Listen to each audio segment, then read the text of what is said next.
I have read that it is the most traveled bridge in the United States, which I believe, because the traffic on the Bay Bridge can be brutal. And I speak as someone who has commuted on the Bay Bridge for nearly 30 years. And there are a number of choke points.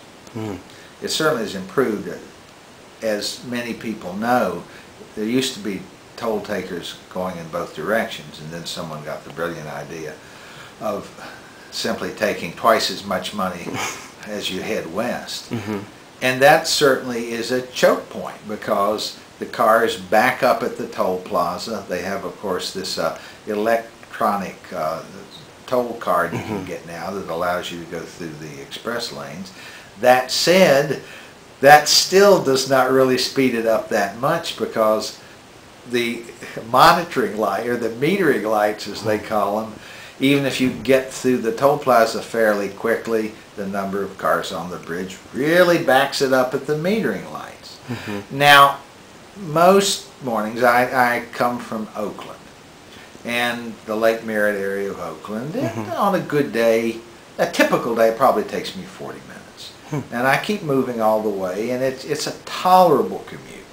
But some days there's an accident or two on the bridge, and everything crawls. And I remember last year I was actually going to the Media Studies retreat, and I pulled out onto 580, and we have a sign there that tells how long it'll take to get to downtown San Francisco, which is quite handy. Sometimes it says, 13 minutes, sometimes it says 20. And this said 97 minutes because there had been multiple accidents on the bridge. And I crawl from mile after mile after mile. So, and I suppose I'd summarize by saying, most of the time it's a tolerable commute. There usually is some backup at the toll plaza. There's always some backup at the metering lights, but you keep moving and it is endurable. But with some regularity, there will be an accident or two on that darn bridge, and it is like walking through glue, and it is so frustrating.